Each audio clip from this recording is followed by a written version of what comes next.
अभी एक फैशन हो गया है, आम्बेडकर आम्बेडकर आम्बेडकर आम्बेडकर आम्बेडकर आम्बेडकर। इतना नाम अगर भगवान का लेते तो 7 जन्मों तक स्वर्ग मिल जाता। गृह मंत्री अमित शाह साहिब डॉक्टर भीमराव अंबेडकर से जुड़ा एक पुराना किस्सा बता रहे थे, जिसमें वो बीच में कहते हैं कि अभी एक फैशन हो गया है, अंबेडकर अंबेडकर अंबेडकर अंबेडकर। इतना नाम अगर भगवान का लेते तो 7 जन्मों तक स्वर्ग मिल जाता। अब अमित शाह की डॉक्टर भीमराव अंबेडकर पर इस टिप्पणी का विपक्ष विरोध कर रहा है। कांग्रेस ने एक्स पर पोस्ट कर कहा कि अमित शाह को इसके लिए देश से माफी मांगनी चाहिए और आज भी संसद में तमाम कांग्रेस के सांसदों ने इसका विरोध किया और माफी मांगो के नारे लगाए।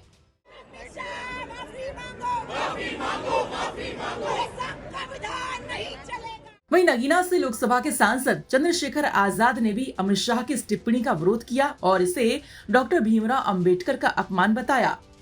चंद्रशेखर आजाद ने एक्स पर पोस्ट कर लिखा कि गृह मंत्री अमित शाह का बयान परम पूज्य बाबा साहेब डॉक्टर भीमराव अंबेडकर जी के ऐतिहासिक योगदान और सामाजिक न्याय के लिए उनके संघर्ष का अपमान है। परम पूज्य बाबा साहेब डॉक्टर भीमराव अंबेडकर जी नाम लेना कोई फैशन नहीं है, बल्कि समानता, स्वतंत्रता और सामाजिक परिवर्तन की उस क्रांति का प्रतीक है जिसने करोड़ों दबे कुचले लोगों को न्याय और अधिकार दिलाए। अंबेडकर को भगवान के नाम से तुलना करना उनकी विचारधारा की गहराई और संविधान निर्माण में उनके योगदान को कमतर आंकने का प्रयास है। यह न केवल संवेदनशीलता बल्कि सामाजिक एकता और लोकतांत्रिक मूल्यों के प्रति अनादर का परिचायक है। ये अक्षम्य है। भारत रत्न बाबा साहेब डॉक्टर भीमराव अंबेडकर जी को मानने वाले इस अपमान का बदला जरूर लेंगे, मेरी बात को याद रखना। अब जहां विपक्ष एक तरफ अमित शाह की अंबेडकर पर की गई टिप्पणी का विरोध कर रहा है, तो वहीं बीजेपी के नेता सदन में अमित शाह की पूरी स्पीच का वीडियो सोशल मीडिया पर पोस्ट कर ये कह रहे हैं कि कांग्रेस झूठ फैला रही है और आधी वीडियो को पोस्ट कर रही है। अब आपको हम सुनाते हैं अमित शाह का वो पूरा स्पीच जिसमें उन्होंने कहा कि डॉक्टर भीमराव अंबेडकर कई बातों से असंतुष्ट थे और कैसे उन्होंने इग्नोरेंस के कारण कैबिनेट से इस्तीफा दे दिया था। और आगे अमित शाह कहते हैं कि जवाहरलाल नेहरू ने पहले कहा था कि अंबेडकर के जाने से मंत्रिमंडल कमजोर नहीं होगा और आज अंबेडकर को मानने वाले पर्याप्त संख्या में आ गए हैं, तो इसीलिए अंबेडकर अंबेडकर कर रहे हो। सुनिए अमित शाह की अंबेडकर से जुड़ी वो पूरी स्पीच। मान्यवर, अभी एक फैशन हो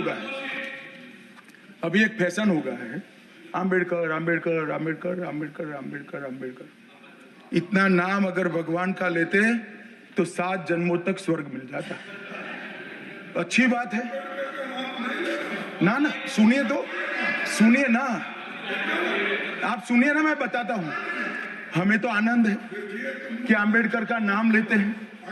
आम्बेडकर का नाम अभी 100 बार ज्यादा लो, परंतु साथ अर्थ में अंबेडकर जी के प्रति आपका भाव क्या है ये मैं बताता। मान्यवर, अंबेडकर जी को देश की पहली कैबिनेट से इस्तीफा क्यों दे दिया?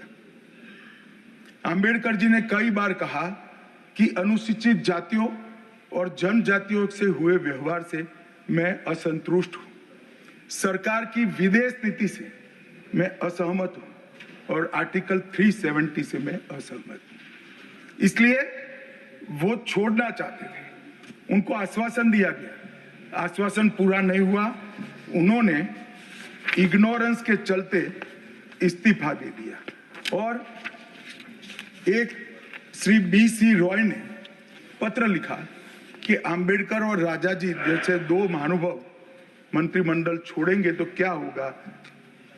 तो नेहरू जी ने उनको जवाब में लिखा है, राजा जी के जाने से तो थोड़ा बहुत नुकसान होगा, अंबेडकर के जाने से मंत्रिमंडल कमजोर नहीं होता है। मान्यवर, ये विचार जो खड़गे जी कह रहे हैं ना, क्या आपत्ति है? जिसका विरोध करते हो उसका वोट के लिए नाम देना कितना उचित है? क्योंकि अब अंबेडकर जी को मानने वाले पर्याप्त संख्या में आ गए हैं, इसलिए आप अंबेडकर अंबेडकर कर रहे हो। ब्यूरो रिपोर्ट, यूपी तक।